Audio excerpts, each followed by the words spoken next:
All right, folks, this is Harris Sultan, and I'm very happy to have the Cyberpunk Dingo with me. He's, if not my most favorite YouTuber at the moment, one of the top three.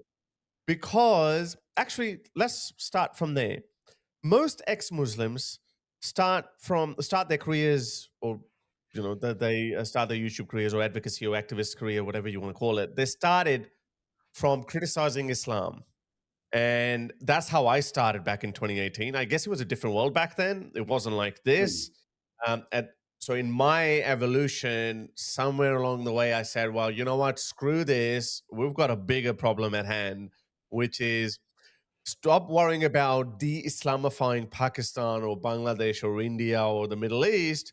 Bro, the people that you're, they're gaining more power here in the West. And after the oh, West, yeah. we've got else to go. So we have to preserve Western civilization, or at least that was my goal. That's how that's the trajectory of my activism. But you, the first time when I saw you about a year and a half ago, I saw your video. First of all, really well done, really well produced videos, but you skipped the first step. Why is that? Well, obviously, I being born into a country that claims to be 100% Muslim and has the death penalty for leaving. Mm, You understand what the end game looks like. You understand what a society where everyone apparently is a believer, which wasn't even true at the time. You understand how things work, and you realize, okay, I see the end game. I see what it would look like. And that is 100%, like, okay, 99%. But what if politically, legally, culturally, socially, we are above 50%? We're above 60%. Suddenly your society looks really, really bad because Islam, everything you do is about going to heaven. It's not about improving the lives of people around you. In fact, people are pretty miserable in a society like that. So I well, not even figured, okay, 60%. Not even yeah, 60%, like 10, 15, 20%. Like the UK is only 8%. yeah, Look at yeah, look at the yeah, impact that I've that can always have. said, like, at the moment, Australia is 3%. The UK was Yeah. also at 3% when the grooming game thing happened, and At the turn people of the back century, then, yes. They were yeah, and people back 2.5 in then, 2001. yeah, not even conservative, progressive, it didn't matter to them. Like, they all took part in hiding that. So, you know, I felt like when I was younger and when I was a bit of a dissident, when I was a young teenager, like, I went through all of that because that was part of my apostasy, debating with Muslims, debating with really radical Muslims, in fact, about the realities of Islam or the scripture, or whether the Quran and the Hadith are true, or what, all of that. I went through all of that. And, like, you being an ex-Muslim as well, you would understand it is a very tiring thing. Like, you are trying to argue with people who don't want to really be Mm. convinced or take any of your arguments seriously. And a lot of the time, at It's an the end of the uphill battle. day, yeah.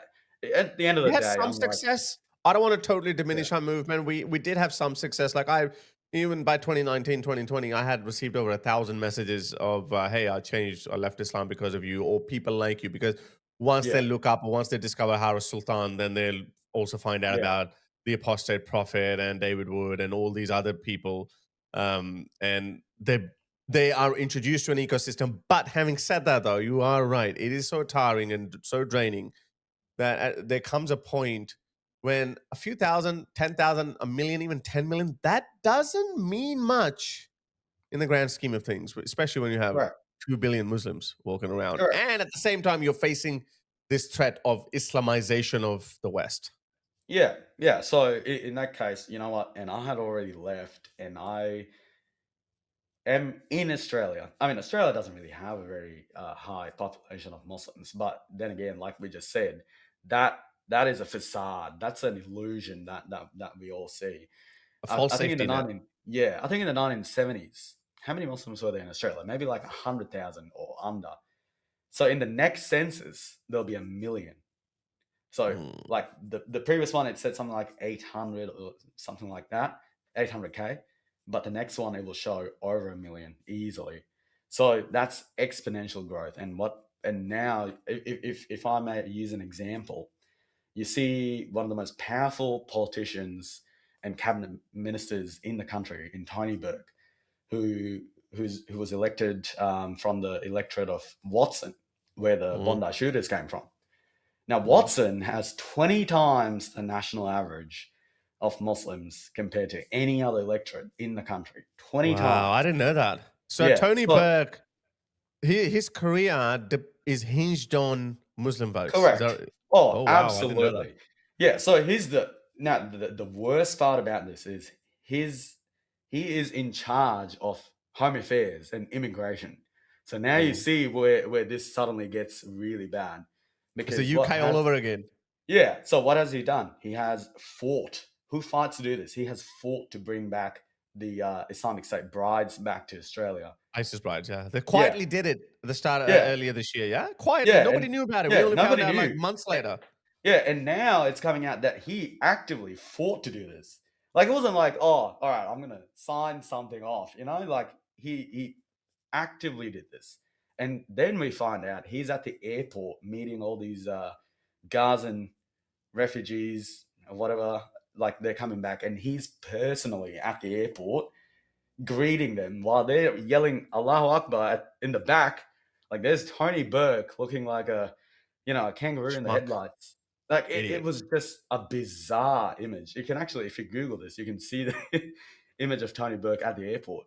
And Oh, on I top didn't of see that. that, I yeah, remember covering that story when everyone was up in arms about Anthony Albanese giving protection visas to 4,000 Gazans, which is yeah, by far the most in any Western country. I think the yeah, closest one, the UK, is probably about, I don't know, a few hundred or something, if yeah, that. correct. I And mean, they did even a it. country like the UK is doing that. And then we have Albanese bringing in people. We've already seen, we don't need to see any more of that. The Yeah, culture and societal footprint this ideology has left on Australian society, on the UK society. yeah, If anyone had any doubt prior to October 7th, they should have those doubts should have been yeah, gone after yeah, the October 7th terrorist attack. The way these people conducted themselves, the way these people came out and chanted some of the worst slogans, and they normalized it. yeah, I remember even the UK and Albanese as well. I don't know if you remember when that Julian Assange Sydney Harbour Bridge yeah, demonstration happened. The government tried to block it, but again, the same problem. Our courts allowed it. They also said that we're going to ban um, violent flags like those of Hezbollah or the yeah, Houthis, similar chants. They didn't impose it. Nobody was arrested. They yeah. carried on as usual. It's the same thing we saw in the UK. Do you think there is this helplessness due to our laws, our humane laws, which were enacted not with these people in mind? Or do you think there is a genuine lack of political will to handle this position? Because now Albanese is caught in this. Now he's Yeah. under fire because, hey, we said it. Like when you normalize gas the Jews, where's the Jews? When Yeah, you normalize this kind of speech or rhetoric or slogans on the streets of your capital cities, something's going to come out. And by the way, yeah, this Bondi Beach is the worst example. Do you remember how they were firebombing restaurants in yeah, Sydney, restaurants in Sydney and Melbourne? yeah. Um, Synagogues as well. Synagogues as well. Yeah, So that had been happening on Anthony Albanese's watch. I just can't seem to differentiate or find any difference between Albo and Keir Starmer because they're both lefty, they're both Labour politicians. yeah. But I want to keep an open mind. Sometimes we get bogged down by our own biases. So this is why I love your channel and your input. Guys, by the way, check out his channel, the Cyberpunk Dingo. Absolutely, you'll love it. Beautiful videos, well-produced videos, and the consistency is amazing. So what's your opinion? Do you think there's a lack of political will or it's just I think it's definitely a bit of both. One thing that I have and often said on X as well is I believe the left or the modern political left is uniquely incapable of dealing with the problem of growing influence of Islam in the West. Like it is unique to them because or number of any one, foreign culture? Yeah, because one of their core tenets is like we have to homogenize a society. We have to forget about all cultural or religious theological differences. All of us are the same. If yeah, that's your one of your primary values, then of course you're going to get into trouble when you run into people who have totally different set of values, like the yeah, Muslims and the yeah. Islamists. I don't know if you've heard of the philosopher Karl Popper's Yeah, theory tolerance of the and paradox yeah. of tolerance. Yeah, so Mm. if you tolerate intolerance, eventually your society collapses. That it no longer will be a tolerant society. So you have to actively kick out, and this is not a euphemism for deportations or anything, but you have to kick out intolerance out of society. You cannot Mm. tolerate it.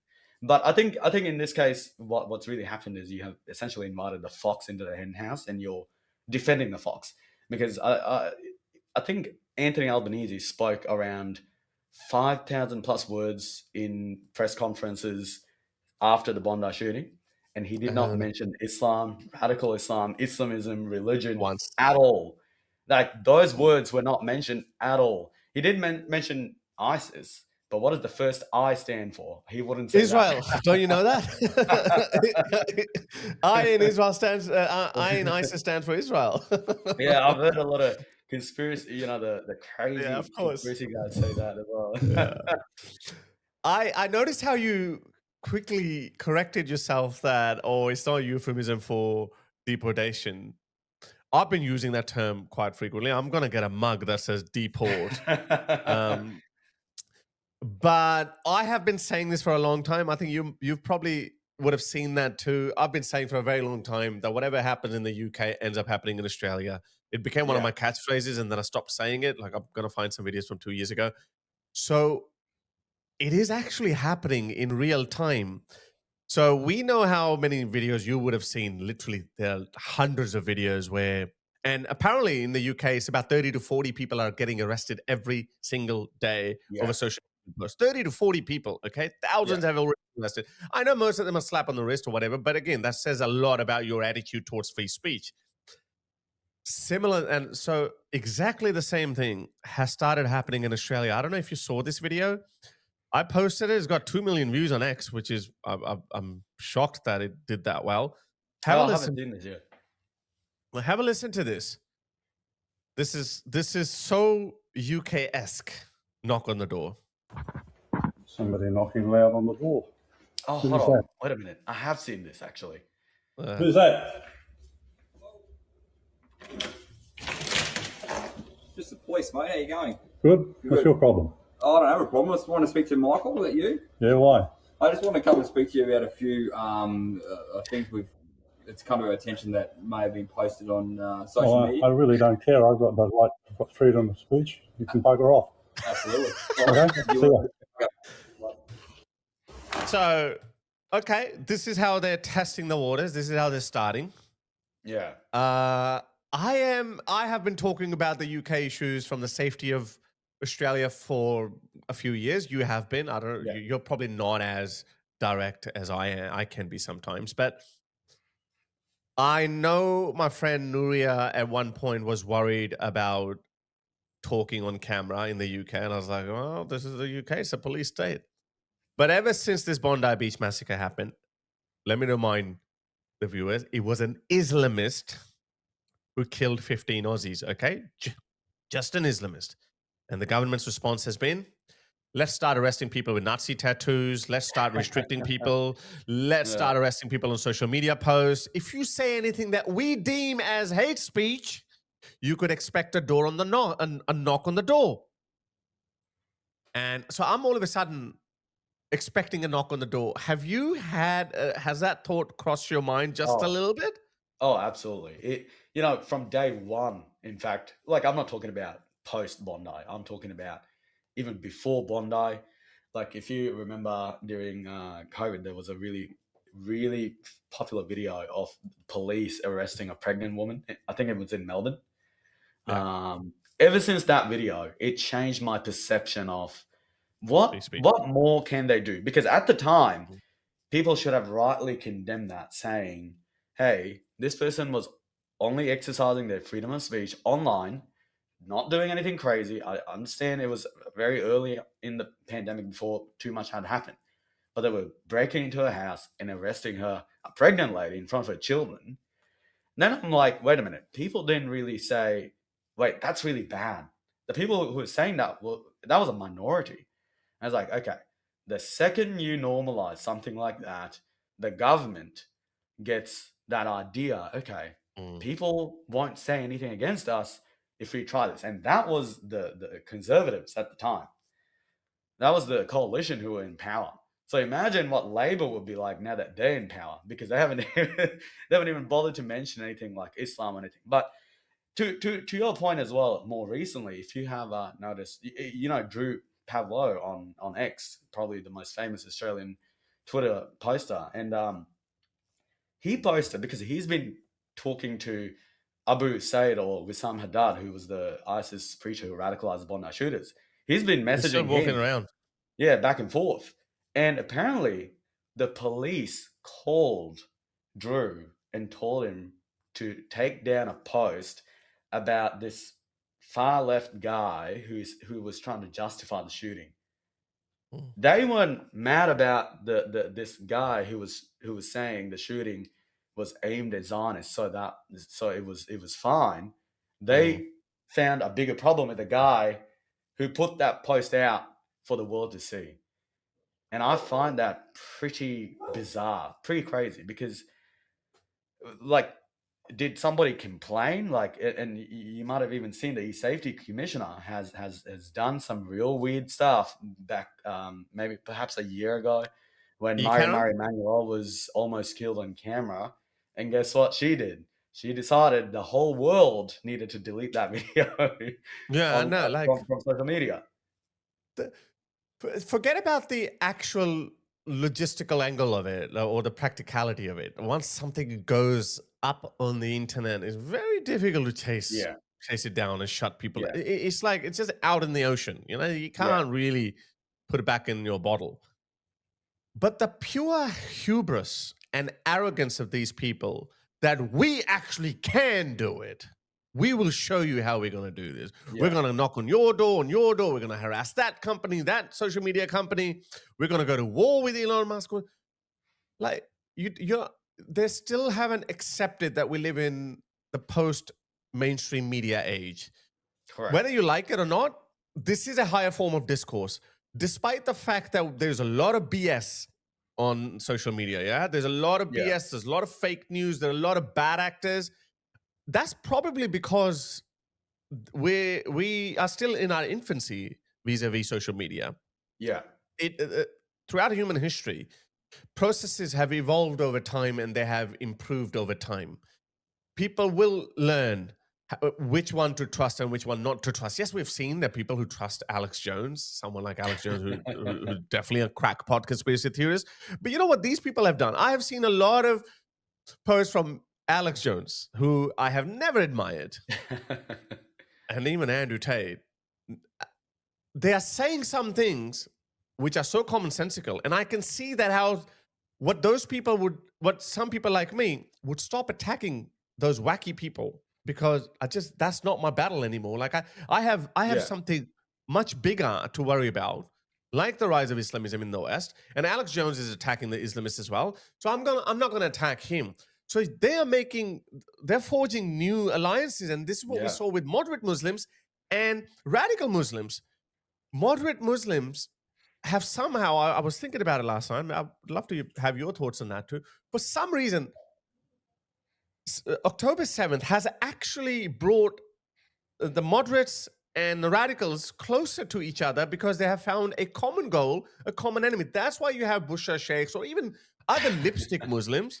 yeah, They agree with Daniel Hakikachus. They may not agree on theological points for yeah, whatever reason, but as an entity, as a community, they are acting as one party. yeah, And that comes at the expense of British values, or the mainstream British community. yeah. So what are your thoughts on that? It's funny that you mentioned Bush's Shay. There's one thing that's very relevant to that question. I remember, I don't know how long ago it was now, maybe a few months ago. she put out a tweet that said she wanted a pan-Islamic, Oh, a unified pan-Islamic state where, you know, all the Muslim states are getting a together one and Islamic forming a caliphate. caliphate. That's Yeah, ISIS. That's ISIS's but dream, yeah, yeah? yeah. And I was thinking, also, this is a moderate, but she seems to want the same thing as ISIS, Mm, who are the mm, apparent radicals. That is mm. very interesting. I thought that at the time, but yeah, that's really relevant to your question, and I agree. Since October 7, I think we've seen a blurring of the lines, and I think that perhaps makes the danger more apparent, I guess, as to what would happen if this movement gets a significant foothold in politics. Because we see the Tony Burkes, we see the Keir Starmers and the Gaza Independents in the UK, for example. We see what they're able to do. And I think in the UK, in the next election, the Gaza Independents are apparently going to increase in number. And Oh, unfortunately, yeah.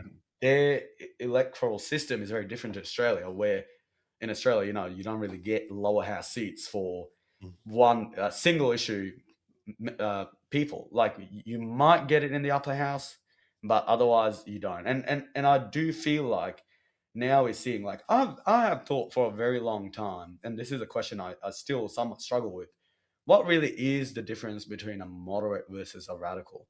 In my head, a radical is someone who follows Islam as it is meant to be followed. The more you follow, you know, the The more Quran and the radical Hadith, you become, the more the more extremist and the radical more you become. crazy-eyed you become. Yeah, correct. And the less you follow Islam, that is what a moderate or a progressive is. Obviously, I want to see more progressive Muslims, more gay Muslims. You know, like, I want to see the religion sort of reformed and perhaps even perverted completely, because I think But that then it is wouldn't be a Muslim, he would be takfid. So it will I be actually, something else. yeah, It will be something completely different. I actually thought about it. I was doing this interview with the Baraka show last night, and I thought about it, and I said, you know what? You're right. First of all, so I wrote that in my book. I discussed that. This is a major conundrum. Someone who is further away from someone who doesn't take Islam seriously is actually a good Muslim. He doesn't believe in jihad. He Yeah, doesn't believe in subjugating women. He's almost a feminist. He's yeah, not. So the further away he's from Islam, the better person he is. What we commonly refer to as a good Muslim, but theologically, he's actually not a good Muslim. He's actually a bad correct. Muslim. He's not following the principle. And the radicals that we said these are bad people, they are closer to Islamic doctrine, Islamic theology. Yeah, But I refine this definition just a little bit more, looking at the post October 7 world. That the only difference between the radical and a moderate or a lipstick Muslim, however you want to define it, of course, not everyone would fit in this bracket. We have to make a definition that is as inclusive as possible. Especially in the post October 7 world, the only difference between the moderates and the radicals is the application. They agree on fundamental values. Allah is the one creator of the universe. He did give us Sharia. There is a video. Let me actually play that video to you. This is actually very telling. Let me play this video. I played that in one of my recent videos. I think you've seen it. Yeah. Have a listen to this. Everyone in the room, how many of you are normal Muslims? You're not extremists, you're not radical, just normal Sunni Muslims. Please raise your hands. What we consider good Muslim, good people. Every day. Look at this. Everybody, mashallah. Subhanallah. Okay, take down your hands again. How many of you agree that the punishments described in the Quran and the Sunnah, whether it is death, whether it is stoning for adultery, whatever it is, if it is from Allah and His Messenger, that is the best punishment ever possible for humankind. And that is what we should apply in the world. Every moderate Muslim, every lipstick Muslim, whether they've ditched the hijab like Busha Sheikh, or whatever kind of Muslim they are, even if they go to nightclubs with you, on this question, they would say, yeah, if I believe Allah is the one true God, Yeah. of course, His laws, His punishments, throwing homosexuals, or they might disagree on the application of it, like how we apply Sharia. And anyway, let's just watch this bit. Who agrees with that? There you go, everyone. Allahu Akbar. Are you all radical extremists? Yes. Subhanallah. So they only disagree on the application of it, and that's why I said these good Muslim, moderate Muslims, lipstick Muslim, they become irrelevant because Yeah. any change to a society is always brought by 5-10% really radical revolutionary people. Yeah, they bring about a change, and then the rest just follow. They just fall in line. Yeah. Because that's what happened in the Islamic Revolution of Iran, Bolshevik Revolution. Not everyone agrees. You don't have to have 51% of the public on your side. Well, this is why I don't understand why so many of these wokey idiots it's only 6%. And only out of that 6%, 3% are women. Only 1% of them, not even 1% would be radical like the Muhammad Hijabs of the world. But what they also underestimate them on that front too, because people like Muhammad Hijab said they have each 1 million subscribers, English speaking from the English speaking world, most of them. They're even underestimating the radicals, but they're also overhyping the significance of moderate lipstick Muslims who are going to be absolutely irrelevant. They are just going to be spectators. Yeah, I mean, who do these progressives think watch Muhammad Hijab? It's not 1 million. I mean, I don't know how many views. No, they're not. They're not most Pakistanis. No, they're most British or American Muslims. They are just your regular, moderate, everyday Muslim. They're not a bunch of ISIS followers, nothing like that. And another thing to add to this, if you, I don't know if you've seen this interview from the Prime Minister of Australia. So Anthony Albanese said something of, like, I think a question was put to him that was so specific, where he couldn't avoid saying the word Islam. So the way he said it was, the shooters or the gunmen were practicing perhaps a perverted version of Islam that ISIS uses. And I thought that was very interesting because ISIS, in its heyday, when it was at its peak, when it controlled most of Syria and Iraq, they used to release this magazine. It was written in English. It was called Dabiq, and you could probably find copies on the dark web as well. They actually challenged moderate Muslims who they actually believe were all apostates. They challenged them to find anything in the Quran or the Hadith that went against what they were doing in those areas. Or what Muhammad had never practiced. It's a very common argument we've used. They're like, ISIS does not do anything that Muhammad either did not directly do or his companions did not do. Oh, absolutely. There's not a single thing. Yeah, they wanted to revert back to those times. They wanted to live exactly like that. And honestly, to be honest, the Taliban, I think the way they treat women and the way they structure their society, I think is probably very close to what. Very close, but even that's not as close as Muhammad's Islam. Yeah. The Taliban would be considered uber liberal in Muhammad's world. Exactly. They would be like, you are wokes from the private Islamic standards. Imagine Muhammad calling someone woke. He'd be like, and Taliban of all people.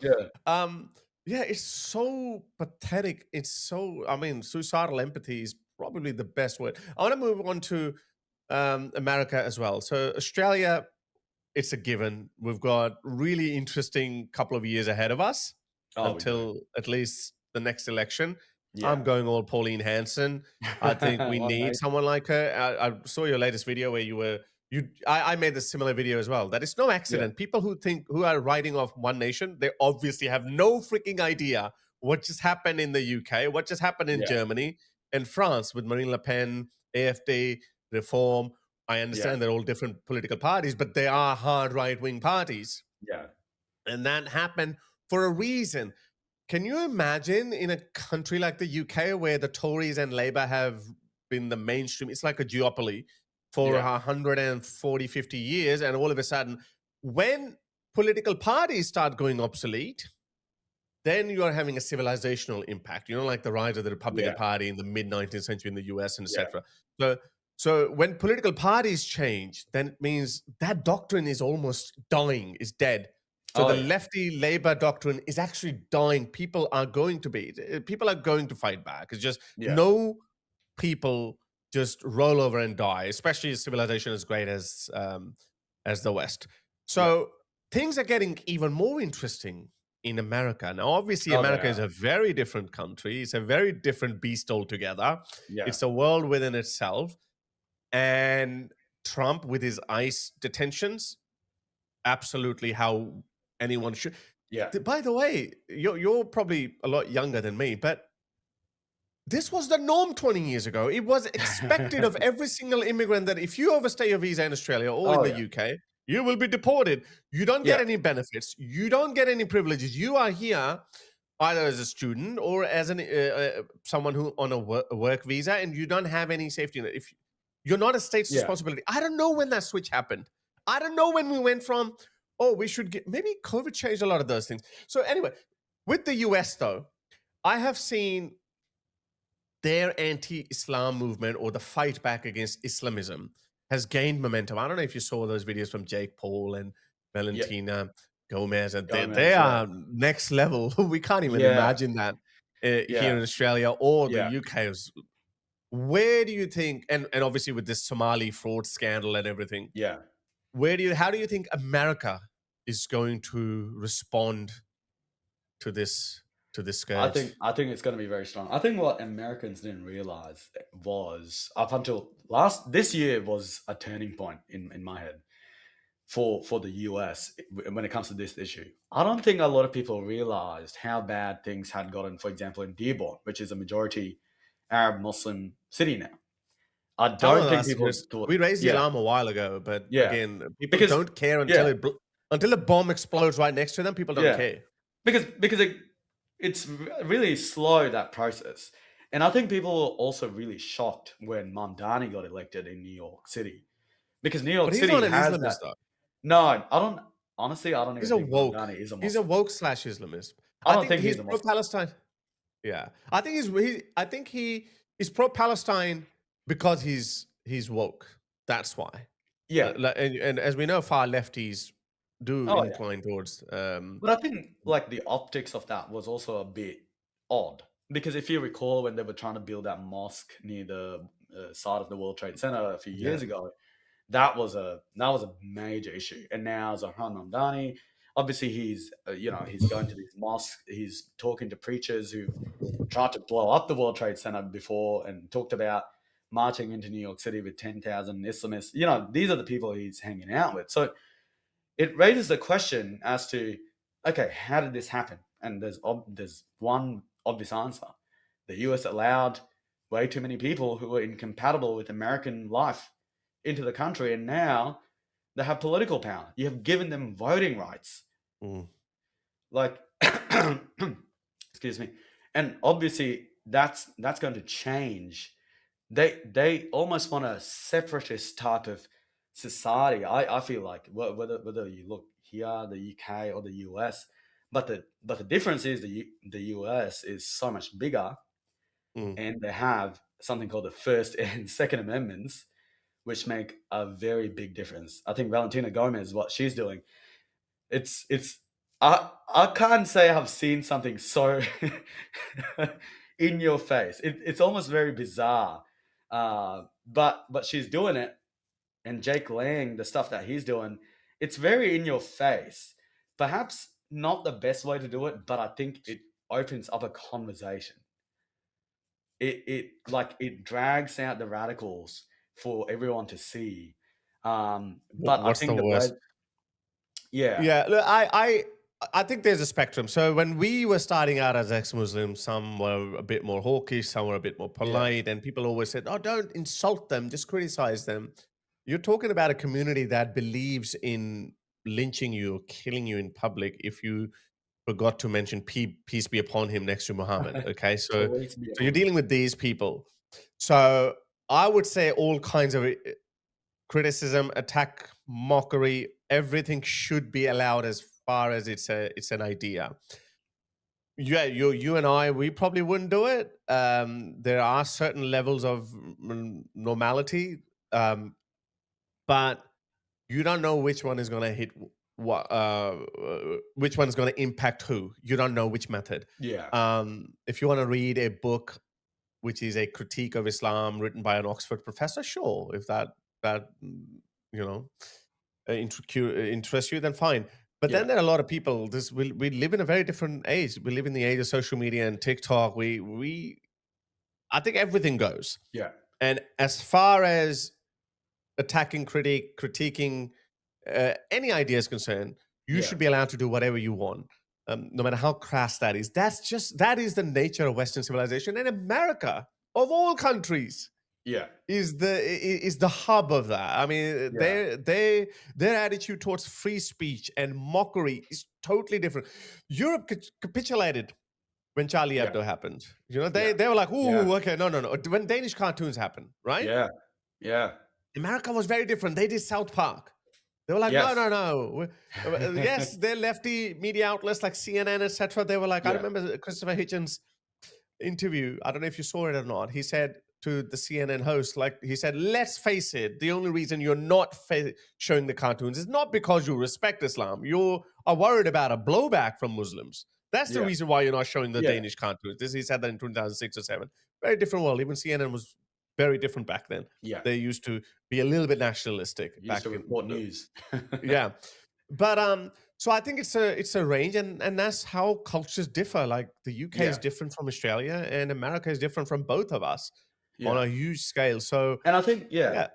And another thing is, like, obviously there are people who do this, and there's a certain level of parody there. But mm, you got to turn the question around a little bit. If there was a Valentina Gomez or a Jake Lang who were doing this about Christianity, would you be that worried? Would the mainstream press be not worried? They wouldn't care because it's normalized. not They what will do happen. drag queen Jesus all the time. Like they Mm, do things that are extremely offensive to Christians all the time. yeah, It's so normal. yeah. So I guess it's that in your face because it is not normal. And I feel something very strongly, which is these things should be normalized. I mean, I did a video not very long ago, perhaps a couple of weeks ago, on the entire life of Muhammad, like a historical video. It was entirely Right, history. right. No I mockery. feel I no want to see no no that. no mockery at all. Just the secular, objective history of Muhammad. Now, in my head, a video like that, perhaps in 2005 or whatever, if someone like Ayaan Hirsi Ali, you know, her Mm. partner who made that movie got killed, a video like that or a movie like that would be Theo Van Gogh, I think his name was. extremely controversial. You might get physically harmed. But in today's world, I am able to go on, and I'm just a guy, I'm not a filmmaker or anything like that. But I am able to put out a video like that for a lot of people to see. And I think that's the difference. And I think that level of normalization is required to ensure that Islamism and even Islam as a religious ideology is not above critique. And I think that is Mm. very important in order to stifle that political power it's trying to exert at the moment, because you see it everywhere. But luckily, in the US, Donald Trump was able to call the Bondi shooting a result of radical Islam. He even said under his breath, "We never learn. Yeah. We never learn." Like you keep bringing in people, they keep telling you that we hate you. We don't play by your rules. Yeah. We're going to do this over and over again. And we still have people who are bending over backwards just because one of their values is that all cultures are equal. We all have to get along somehow. Have you seen how Also, yeah. pathetic? Did you see Albo's pathetic statement where he said, "Oh, if you come to Australia, then you have to leave your feuds at the door." Like, Yeah. bro, what fool's world do you live in? You just brought Yeah. in people who have centuries long grievances, right? Centuries long. And if you want to put in the Israel-Palestine thing, on just Israel-Palestine thing, then at least 75 years old, multi-generational. Yeah. Doesn't matter how educated you are. If you are pro-Palestine or a Muslim, you will be on the Palestinian side. That is your little pathetic speech that, or your advice that you should leave it at the door. That ain't gonna work, bro. Yeah. So it's so pathetic. It's so ridiculous, and I don't know where it's going to end up, but certainly we're going to be living in very interesting times. that guys, that's the Cyberpunk Dingo. That's his channel. Do check it out. I think I'm gonna binge watch all of your videos because these thumbnails. So some of these thumbnails, look, you've made some really bangers. Yeah, some of them. I need to see some of these guys. You check out the Cyberpunk Dingo. Awesome YouTube channel. I just waffle on and on, but he makes really good, well-produced videos. I wish I could do that. But it's such an honor, so brilliant to have you on our side because you're doing amazing work. Thank you, Harris. Great to speak to you again. Always fun to do this. Absolutely. Until next time. Ta-da. See ya.